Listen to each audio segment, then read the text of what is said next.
Hay pocos nombres más notorios en la historia inglesa y pocos que sean más famosos o disputados. En los 5 siglos desde su muerte, Ana Bolena fue celebrada y condenada. Cada acción suya ha sido interpretada y reinterpretada. ¿Fue una mártir? ¿Una conspiradora? ¿Una víctima? Probaesposas, promiscua, no podían creer las cosas que amaban decir de Ana Bolena. Muchos cientos de años después fue una mujer diabólica que embrujó a Enrique VIII y lo apartó de la religión verdadera. Y debemos tomar un poco de esa reputación con algo de incertidumbre. Su hermana María es aún más elusiva. Cuando es recordada por la historia, a menudo es desestimada como una tonta, una zorra, un fracaso. Creo que su reputación como una promiscua infame ha sido exagerada. No lo fue para nada. Otras mujeres tuvieron mucho más romances que ella. Cuánta opción tuvo de convertirse en la amante no está claro. La realidad de ambas mujeres, humanas e imperfectas como lo fueron, con frecuencia se perdió. Hay algo sobre Ana y María que de verdad resuena con la gente y aún hablamos de ellas ahora, 500 años después. Las hermanas tuvieron una relación muy compleja. Nunca fue hostil ni amorosa, fue una mezcla de los dos. Vivían en la corte de un hombre peligroso y poderoso, donde había innumerables oportunidades para ascender, pero donde un solo error les costaba su reputación, la fortuna de su familia y hasta sus vidas. Esta es una historia de ambición y poder, de deseo y obsesión, de un hombre que podía tomar lo que quisiera y de 2 hermanas que sufrieron las consecuencias. Ana y María, una historia de 2 hermanas.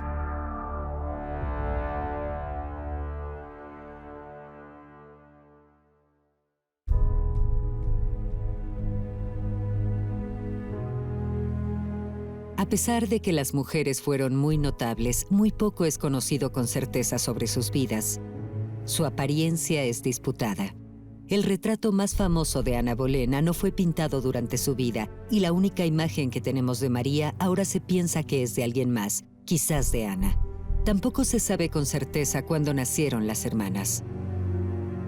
Tristemente, solo los nacimientos de los herederos hombres estaban bien registrados. Como resultado, las mujeres eran olvidadas con frecuencia. Y si hubieran sido de una familia real, entonces sus nacimientos hubieran sido registrados. Los Bolena eran importantes, pero en el gran esquema de las cosas eran una familia bastante modesta y moderada, y no se consideró importante registrar los lugares y las fechas de nacimiento de esas 2 mujeres. María Bolena es considerada la mayor debido a varias piezas de evidencia, ninguna de las cuales es absolutamente conclusiva, pero probablemente la más convincente es que cuando su hermana Ana recibió un título, fue referida simplemente como una de las hijas de Thomas Bolena. Si Ana fuera la mayor, lo hubieran dicho en el título. Las hermanas probablemente nacieron en la mansión Bleaking cerca de Norwich unos años después de 1500. Pero vivieron su adolescencia en Kent. El castillo Hever era la finca de la familia Bolena. Fue heredado por Thomas, el padre de Ana y María, en 1505. Thomas Bolena fue un ambicioso cortesano, diplomático y un lingüista dotado. Les dio una excelente educación a todos sus hijos, incluso a las mujeres. Si tenías hijas, podías educarlas simplemente para ser esposas, futuras madres. Les daban costura, cosas así, cosas que eran consideradas útiles para las mujeres. Pero si eras de una familia adinerada, les podías enseñar a hablar latín. La aritmética sería importante para que pudieran tener una buena educación. Fue evidente desde muy temprano que Ana era la precoz. Es referida a menudo como una niña muy ambiciosa, muy inteligente, así que es claro que de las 2 hermanas, ella era la que tenía el mayor intelecto. Cerca de 1513, la adolescente Ana fue enviada a Europa. Su padre le aseguró un lugar en la corte de la archiduquesa Margarita de Austria. Fue un triunfo para Ana y los Bolena. La corte era considerada como la mejor escuela para damas jóvenes en Europa.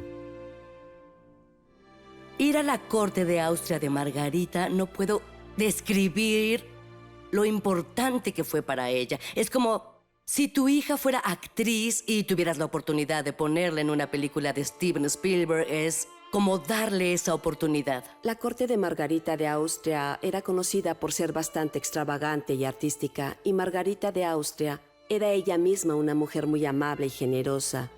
Y hay evidencia de que fue muy cercana personalmente a Ana. De inmediato tomó a Ana, reconoció un alma gemela. Y qué mejor educación para la joven Ana Bolena que ser educada por una de las cortes más cultas y civilizadas del mundo. La pobre María Bolena fue dejada atrás, haciendo sus bordados y vista como la segunda mejor. Era natural que María resintiera a su precoz hermana menor. La oportunidad de María vendría. En 1514, María y Ana fueron escogidas para servir como damas de compañía de la hermana menor de Enrique VIII, que iba a casarse con el rey de Francia. Ana, sin embargo, aún estaba en la corte de Margarita de Austria, así que María fue sola. El matrimonio no fue un éxito. Luis XII murió solo 3 meses después de la boda. La corona pasó al primo de Luis, Francisco. Poco después, Ana se unió a su hermana en la nueva corte francesa. Pero las hermanas Bolena tendrían experiencias muy distintas ahí. En este punto, empiezas a ver que las vidas de Ana y María divergen. Que María es más amante de su hogar, no comprende realmente las intrigas espinosas y mordaces de la vida en la corte. Pero Ana disfruta de las justas, disfruta de las peleas. Claudia de Francia dejó que las otras damas regresaran, pero le ofreció a Ana quedarse en la corte con ella. Ella es una reina francesa, muy culta, muy educada, muy respetada, pero quería a Ana. La vida de Ana estuvo basada en Francia por un buen número de años. Ella mantuvo los gustos franceses por el resto de su vida. Ana permaneció expuesta a esta corte renacentista altamente culta y artística. Y ciertamente estuvo expuesta a algunas mujeres muy poderosas. La reina madre de Francia, Luisa de Saboya, por ejemplo. Y pudo ser capaz de ver cómo las mujeres de influencia y poder eran capaces de operar por ellas mismas. Ese tiempo fue formativo en términos de la mujer en la que se convertiría. Ana permanecería en Francia por 7 años. María tuvo un tiempo menos exitoso en la corte de Francia. El nuevo rey era un famoso mujeriego. Parece que María estuvo entre sus conquistas y se corrió la voz.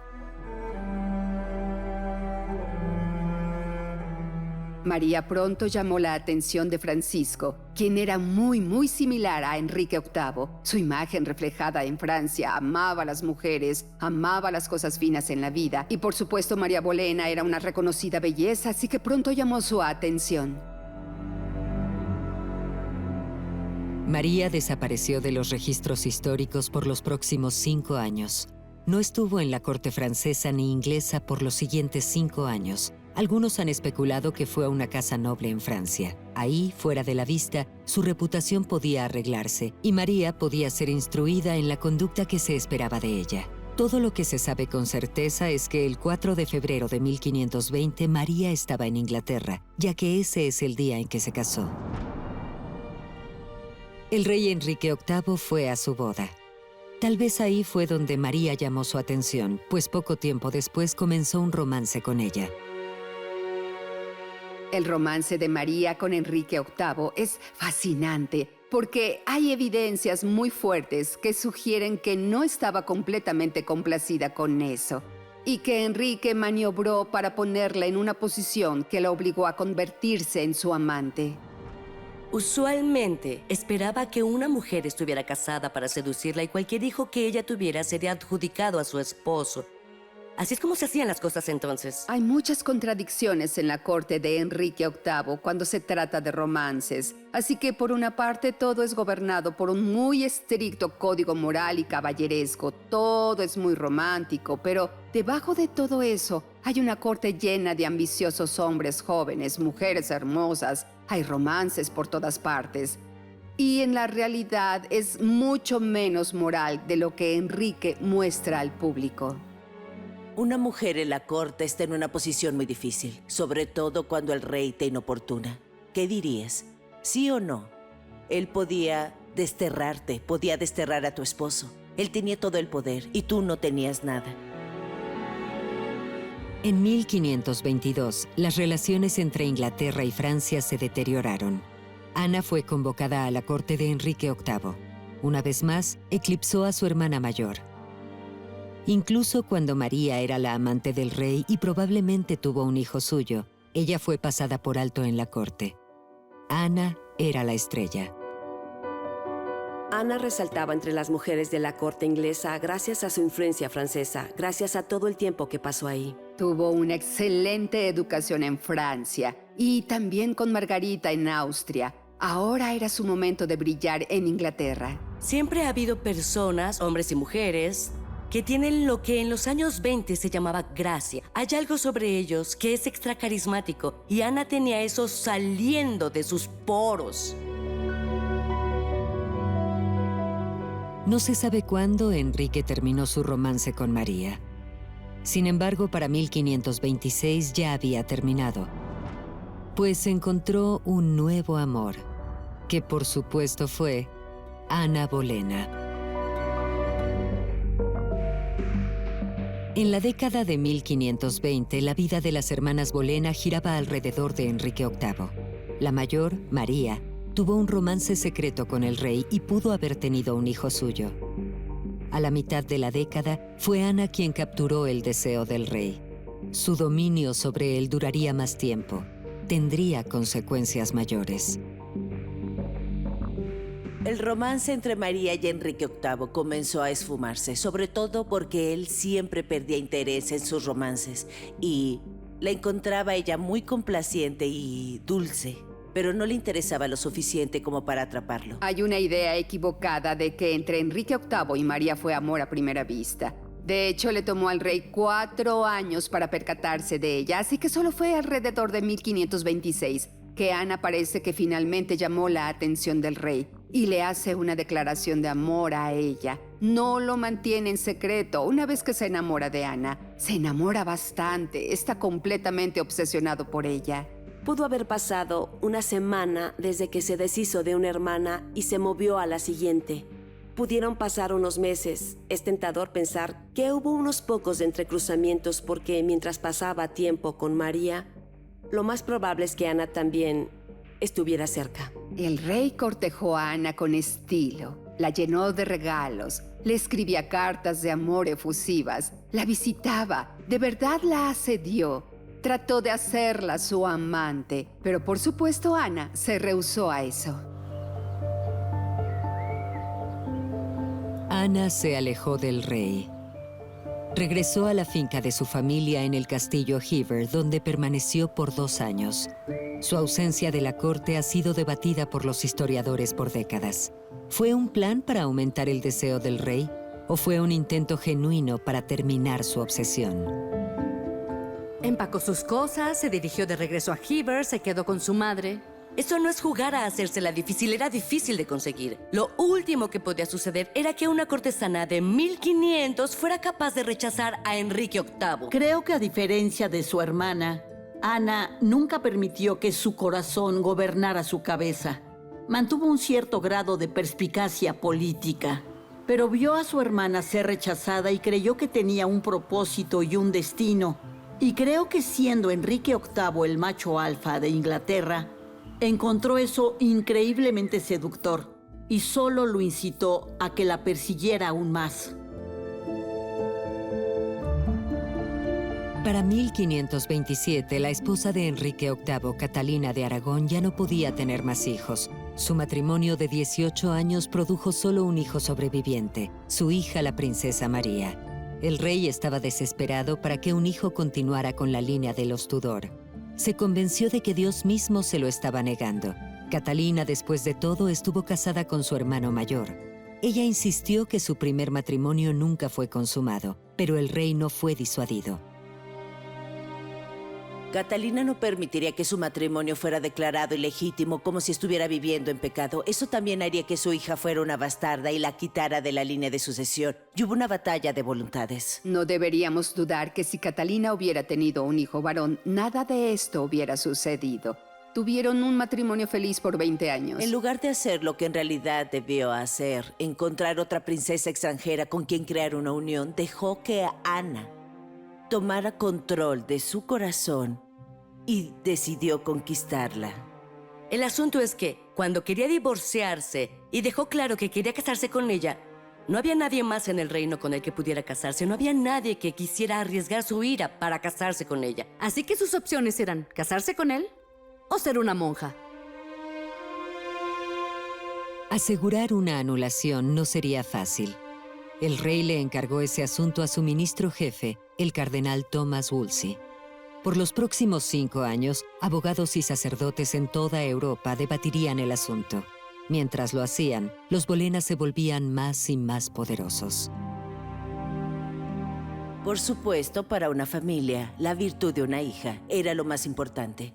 Pero si creían que podían empujar a su hija hacia el camino del rey y obtener poder, influencia, posición, tierras, entonces lo harían. Por lo tanto, los Bolena vieron que podían obtener poder con Ana, que podían usarla como una manera de llegar al rey. Pero una enfermedad casi lo arruina todo. En el verano de 1528 hubo una epidemia de la mortal enfermedad del sudor. Ana se contagió de la enfermedad, que podía matar en pocas horas. Mucho para el alivio del rey, sobrevivió. La familia Bolena no quedó ilesa. El 22 de junio, la enfermedad se llevó al esposo de María, William Carey. Se quedó con 2 hijos jóvenes a los que debía cuidar. Y es claro que estaba, si no en la miseria, sí en la pobreza. Y estaba al margen de su familia. Fue gracias a la intervención de Ana que María recibió una anualidad de 100 libras. Ana también se encargó del cuidado de su hijo, Henry Carey, lo que significó que Henry ya no fuera una carga financiera para María. Claramente, Ana estaba ahí para intervenir y ayudar a su hermana. Y parece que sí había un lazo de afecto de hermanas entre ellas en aquel tiempo, pero eso cambiaría. La viuda María dejó la corte y regresó al castillo Hever. Una vez más, desapareció de los registros históricos por varios años. Ana y el resto de su familia tenían problemas más grandes. Había poco progreso en la anulación del matrimonio del rey y Catalina. Enrique VIII, siendo el rey, asumió que sería capaz de obtener la anulación del Papa en Roma muy rápido, en una cuestión de meses. Pero por supuesto, eso no pasó. No estaba preparado para esto. Ana no estaba preparada para esto. Nadie estaba preparado para lo difícil que sería. Enrique VIII estaba en una posición imposible. Catalina no se irá, no se retirará. No dirá que su matrimonio fue consumado con Arthur. El Papa la apoya, al igual que el Sacro Emperador Romano. Parece que no hay manera de que lo pueda conseguir. Rumores del romance del rey con María Bolena también se extendieron. Expusieron la hipocresía del caso del rey. Porque si la relación de Catalina con su hermano hacía su matrimonio incestuoso, entonces el romance del rey con María imposibilitaba cualquier conexión con Ana. El continuo fracaso de asegurar la anulación enfurecía al rey. Buscó a alguien a quien culpar. Wolsey fue un hombre muy poderoso en la corte por muchos años, la mano derecha del rey. Jugó un papel muy importante en tratar de obtener la anulación del matrimonio del rey con Catalina. Sin embargo, falló repetidamente y creo que Ana comenzó a culparlo por no perseguir la anulación tan vigorosamente como ella pensaba que debía.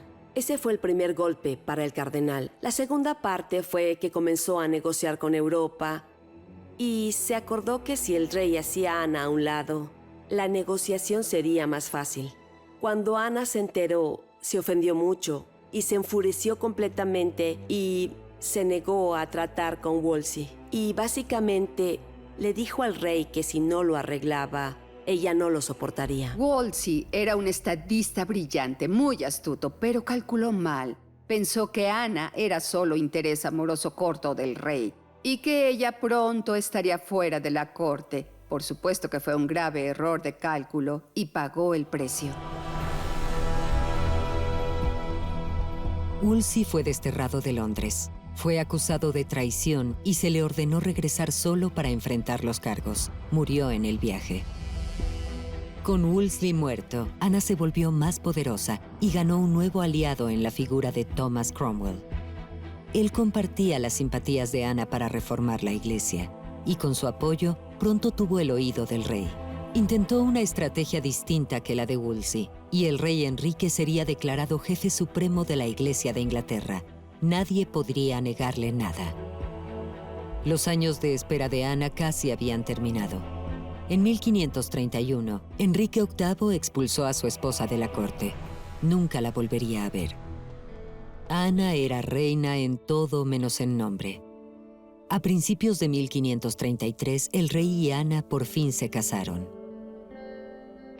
La boda del rey y Ana fue tan secreta que no podemos saber con certeza cuándo sucedió. Probablemente fue el 25 de enero de 1533 en Whitehall. En aquel entonces, el rey seguía casado con Catalina de Aragón, así que técnicamente era un bígamo en ese punto. Solo pudo haber unos pocos testigos. Debió ser un evento muy modesto.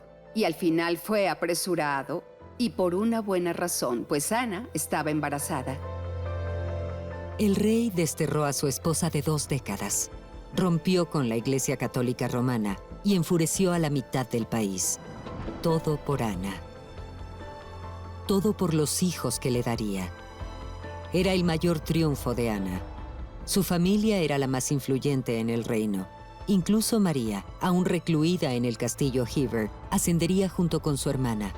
La victoria parecía total, pero esta supremacía bolena duraría poco tiempo.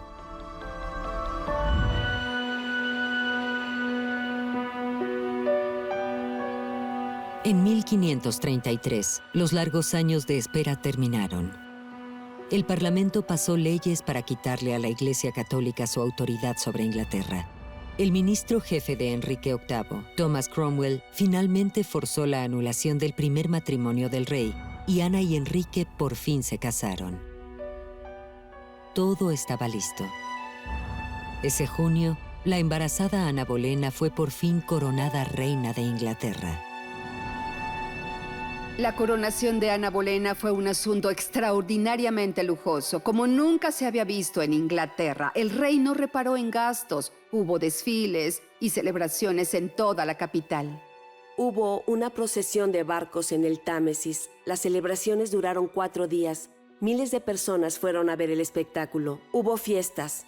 Ella fue cargada en una litera por las calles y las personas realizaron obras de teatro. Así que fueron 4 días de festividades, todo por ella. Así que debió sentirse que ella era la segunda persona más importante en el reino. Ella hizo lo que ninguna otra mujer había hecho antes. Tomó al rey para ella sola. Y lo más importante es que ella era de verdad la esposa del rey. Estaba enamorado de ella. No fue un matrimonio arreglado que él hizo para sus propósitos dinásticos. De verdad estaba enamorado de ella y ahora Ana era la reina. El público odiaba a Ana Bolena. Tenía muy pocos simpatizantes. La veían como la usurpadora de la verdadera reina, Catalina de Aragón, quien era muy amada por la gente. La hermana viuda de Ana, María, regresó a la corte. Ella fue nombrada como una de las nuevas damas de compañía de la reina, pero de nuevo, su tiempo en una corte real fue infeliz. Tal como ella lo escribió en una carta, vi que el mundo hacía muy poco por mí. Ella sostuvo la carga de la impopularidad de su hermana y estaba muy consciente de eso. Todos estaban convencidos de que la nueva reina le daría al rey lo que más deseaba. En septiembre de 1533, Ana dio a luz a una bebé. El nacimiento de Elizabeth fue una catástrofe. Era saludable, era fuerte, pero una mujer. El rey estaba convencido de que sería un hombre y para él fue como un presagio. Fue una burla de todo lo que hizo para casarse con Ana y desterrar a su primera esposa, porque la única razón por la que Ana hubiera sido aceptada por la población de Inglaterra es si hubiera dado a luz a un príncipe, un heredero. El momento en que ese bebé fue declarado como mujer fue el comienzo del final. El nacimiento de otra niña no querida solo profundizó la creciente infelicidad en el matrimonio de Ana y el rey. Su largo cortejo probablemente creó expectativas imposibles en ambos lados. El rey culpó a Ana de fallar en darle un hijo, y Ana tuvo problemas con el cambio de amante a esposa. Ana era una mujer increíblemente inteligente, mucho más astuta que el rey, y quería ayudarlo a gobernar. Pero lo que encontró fue que el rey esperaba ciertas cosas de una reina. No estaba hecha para ser la esposa del rey. Enrique VIII estaba acostumbrado a una esposa que fuera complaciente. Ella conocía sus deberes, quedarse en el fondo. Ese no era el estilo de Ana. No estaba preparada a ignorar sus indiscreciones. Y cuando supo que comenzaba a prestarle atención a otras mujeres, se enfureció y lo reprimió frente a sus cortesanos, algo que él odiaba. Una mujer que era muy religiosa, que se negó a ser la amante del rey sin importarle nada. De ahí es de donde salen todas las historias del mal temperamento de Ana. ¿Cómo es que no empezó a apuñalar al rey? No lo sé. A pesar de sus discusiones, Ana se embarazó otra vez. En 1534 casi completa su embarazo cuando tuvo un aborto espontáneo. Perdió al bebé. Era un hombre. Su segundo embarazo lo presumió, por supuesto. Tenía mucha confianza. Hablaba sobre sus ansias y de verdad mostró el hecho de que estaba embarazada otra vez. Ana perdió a ese bebé muy tarde en su embarazo, posiblemente en el 7º u 8º mes, lo que debió ser un evento bastante traumático para ella. Enrique VIII parece que no pudo soportar eso. Claramente fue un evento emocionalmente destructivo para los dos. Ana se embarazó de nuevo muy rápido, pero comenzamos a ver el mismo patrón que vimos con Catalina de Aragón. Embarazos fallidos, abortos, embarazos que no fructificaban. Y cada vez que un embarazo fallaba, el rey amaba a Ana un poco menos. Ana perdió a un hijo y estaba perdiendo al rey. La tristeza y furia que sintió fueron exaltadas por las acciones de su hermana. Al final del verano de 1534, pocas semanas después del aborto de Ana, María reapareció en la corte. Claramente estaba embarazada. En secreto, María volvió a casarse. Su nuevo esposo era un hombre llamado William Stafford, un hombre sin título ni fortuna. Algo impactante e incomprensible había sucedido. María se casó por amor. Las mujeres no tienen derecho a casarse por amor, se casan por seguridad, se casan por dinero, se casan por los prospectos para su familia. En aquellos días, ciertamente, tenías que pedirle a tu padre un permiso, y cuando tu hermana es la reina de Inglaterra, también tienes que preguntarle, y María no hizo nada de eso. Probablemente porque sabía que sería rechazada, y la persona que ella eligió, solo un soldado humilde, no tenía posición social, no era bueno para la hermana de la reina. Es precisamente en este momento cuando Ana está realmente luchando por darle un hijo al rey, o de hecho solo otro niño con vida. Entonces su hermana María llega a la corte. Está recién casada y está embarazada. Uno no puede evitar sospechar que en realidad solo está presumiendo. Ana y el resto de la familia estaban furiosos con María. Fue desterrada de la corte. No habría pensión para apoyarla esta vez. Las dos hermanas nunca se volverían a ver. María estaba muy sorprendida por la severidad de la reacción de su hermana y de hecho por la reacción del rey. Y probablemente estaba bastante herida y un poco asustada porque ella acababa de aceptar como un hecho, siendo la hermana de la nueva reina, que su lugar en la corte estaba asegurado.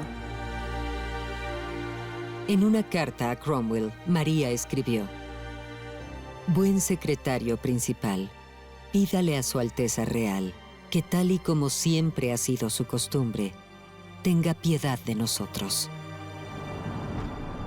¿Por qué le escribió a Cromwell? Bueno, es el hombre más poderoso de Inglaterra después del rey. Es el nuevo ministro jefe de Enrique VIII. Y es gracias a Cromwell que Ana Bolena está en el trono. Él consiguió la anulación.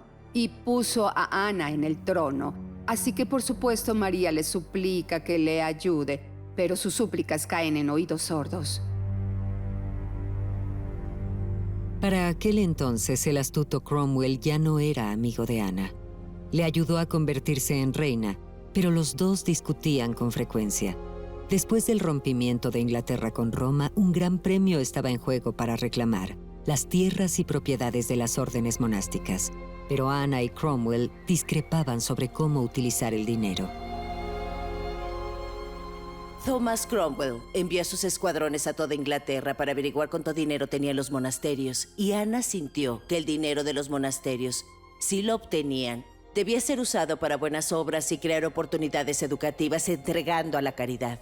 Cromwell consideraba que debía ser entregado a las arcas reales para beneficio del rey. Ella no quería la disolución de los monasterios. Luchó contra eso y quizá eso fue lo que la mató. Ana hizo que su sacerdote predicara un sermón en el que habló sobre cómo Cromwell trataba la disolución de los monasterios y quedándose con parte del dinero, tal vez no para sí mismo, tal vez no para causas dignas. Cromwell encontró ese sermón muy amenazador y comenzó a enfrentarse a Ana. Era una cuestión de supervivencia. Ana se encontraba entre Thomas Cromwell y el dinero, lo que resultó no ser un buen lugar para estar. Ana cometió un gran error al hacerse enemiga del poderoso Thomas Cromwell, porque si quería eliminarla, lo podía hacer.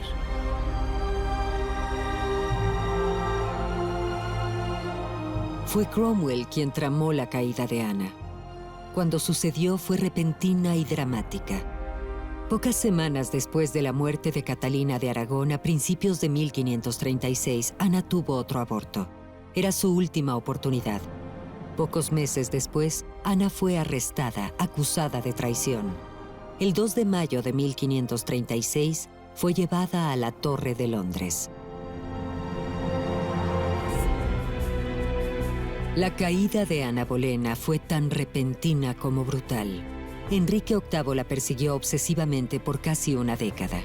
Ahora, solo 3 años tras convertirse en reina, Ana fue enjuiciada y ejecutada. Ana estaba ahora en una posición bastante vulnerable. El rey claramente perdió interés en ella.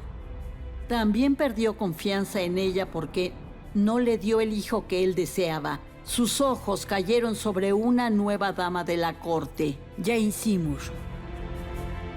Jane Seymour era lo más opuesto de Ana. Era dulce, era gentil. Se estaba retirando y el rey se obsesionó por el hecho de que debía casarse con Jane y tener un hijo con ella. Había un hombre que tenía el poder y el ingenio para eliminar a una reina. Después de todo, ya lo había hecho antes. La mayoría de los historiadores ahora están de acuerdo en que fue Thomas Cromwell quien realmente conspiró contra Ana. Ahora bien, Thomas Cromwell sabe que una anulación no servirá esta vez. Tiene que deshacerse de Ana permanentemente, así que inventa un rumor. Logró asegurar confesiones de las damas de la cámara de Ana, quienes hicieron acusaciones contra la reina sobre su falta de decoro con otros caballeros de la cámara del rey. Ana fue acusada de adulterio no solo con uno, sino con 5 hombres, incluido su propio hermano George. Ahora no es coincidencia que cada uno de esos 5 hombres fueran enemigos de Thomas Cromwell. Está matando a 2 pájaros de un solo tiro. Al acusarla de incesto, el rey no se vio mal. Si hubiera cometido adulterio con un solo hombre, tal vez era porque el rey le fallaba. Pero si era tan viciosa y asquerosa como para acostarse con su propio hermano, entonces claramente no era la culpa del rey. Algo estaba mal con ella. Así que fue con el rey, le susurró un pequeño veneno en su oído y el rey se convenció sinceramente de que Ana Bolena se acostaba con cientos de hombres. ¿Cuándo hubiera tenido tiempo de hacer eso? Cuando estaba rodeada de millones de personas y ni siquiera dormía sola en la misma habitación. Magia, supongo. Por los crímenes de adulterio, incesto y traición, solo podía haber un castigo. Ana fue arrestada el 2 de mayo. 5 hombres, incluido el hermano de Ana, George, fueron encarcelados en la Torre de Londres. Cuando llegó a la torre, sabía que nunca saldría. No sería un juicio justo. En esos primeros días, parece que tuvo una especie de colapso. Estaba consternada. Hubo muchas divagaciones incoherentes en las que caviló sobre lo que la debieron acusar. Cromwell hizo buen uso de eso. Durante el encarcelamiento de Ana en la torre, se volvió histérica. En un punto se puso las manos alrededor del cuello diciendo: «Tengo un cuello pequeño. La ejecución no durará mucho». Pero al final de todo esto, su valentía realmente brilló. Los primeros juicios se realizaron el 12 de mayo. 3 cortesanos y un músico fueron acusados de adulterio con la reina. Los 4 fueron declarados culpables y condenados a muerte. 3 días después, Ana y su hermano fueron enjuiciados. Los cargos acusaban a Ana de despreciar su matrimonio y realizar malicia en contra del rey, y satisfacer diariamente sus deseos carnales. Ana se enfrentó a un jurado de nobles, presidido por su tío, el duque de Norfolk. Pero para entonces su familia ya no podía hacer nada para ayudarla. En la corte Tudor, cuando alguien era acusado de un crimen, entonces se asumía que eran culpables de ese crimen, a menos que pudieran demostrar su inocencia. Debemos recordar que el único hombre que confesó acostarse con Ana era el único hombre de estatus social lo suficientemente bajo como para ser torturado. Pero es el único que confesó. Los hombres que no podían ser torturados legalmente, cada uno de ellos se fue a su tumba diciendo que eran inocentes. Fue una mezcolanza de chismes y habladurías entretejidas con las que se fabricó el infame juicio contra Ana. No sería un juicio justo. Era un hecho consumado. Sería declarada culpable de adulterio junto con todos esos hombres. Y como consecuencia, ella y ellos serían ejecutados en público. El 19 de mayo de 1536, Ana Bolena fue ejecutada. Enrique VIII le dio un último acto de piedad, el cual fue que en lugar de usar una hacha, hizo venir a un espadachín de Francia para que le cortara la cabeza de un solo golpe. Decapitación por espada era mucho más rápido y limpio que con un hacha, así que fue un último favor que el rey le dio a Ana. Entonces se arrodilló en el cadalso, se arregló su falda, y se dice que hubo un punto en el que miró brevemente al espadachín y él llamó a su ayudante para que trajera la espada al cadalso. Y ella miró en dirección de esa voz y el espadachín golpeó con un movimiento rápido y su cuello se separó de su cuerpo.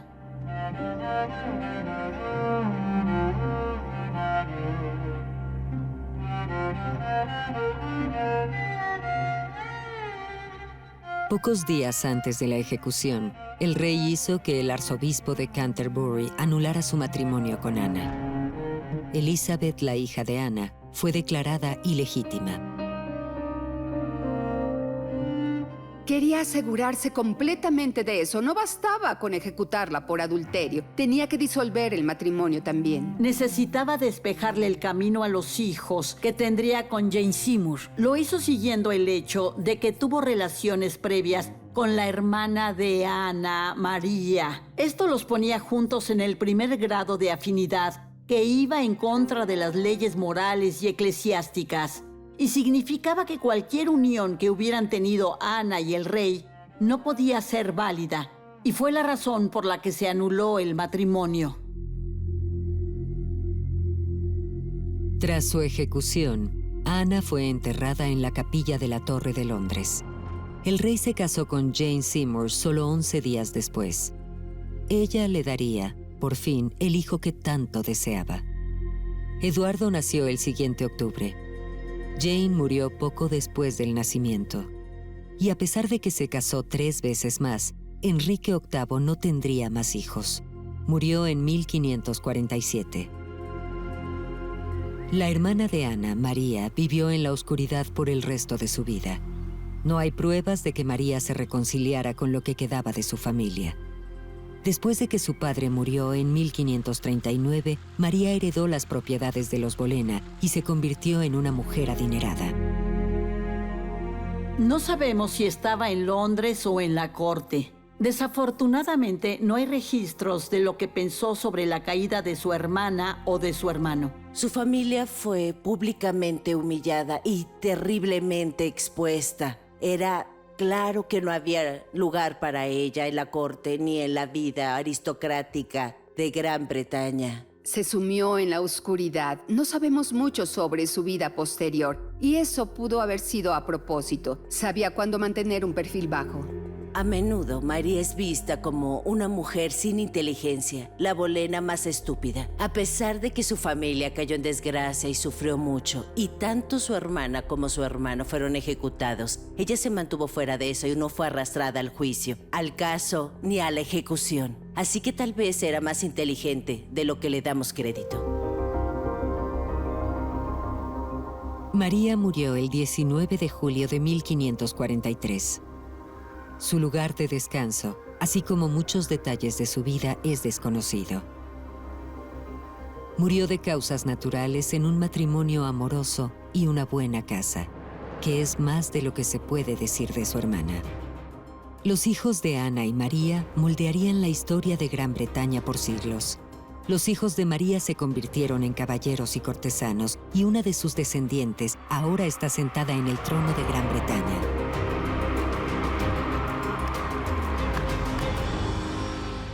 Elizabeth, la hija de Ana, fue restaurada en la sucesión. Se convertiría en una de las más grandes monarcas en la historia británica.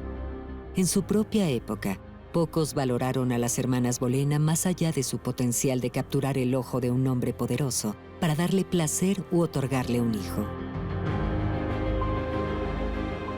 Creo que el legado de ambas es el hecho de que aún estamos hablando de ellas 500 años después. Ana Bolena fue una fuerza de la naturaleza. Fue una mujer adelantada a su tiempo de muchas maneras. Jugó un papel muy importante y fundamental en la Reforma.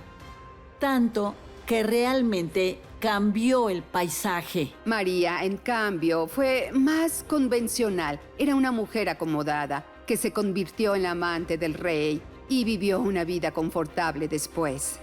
Es una desgracia que estas dos mujeres sigan siendo acusadas de ser zorras por causas que no podían controlar. Así que pienso que su legado está manchado y no debería ser así. Su legado debería ser que fueron fuertes, que hicieron lo mejor que podían con lo que tenían y que fueron castigadas por ser muy buenas en eso. Tienen un legado propio en sus acciones e identidades como individuos, como mujeres y como hermanas.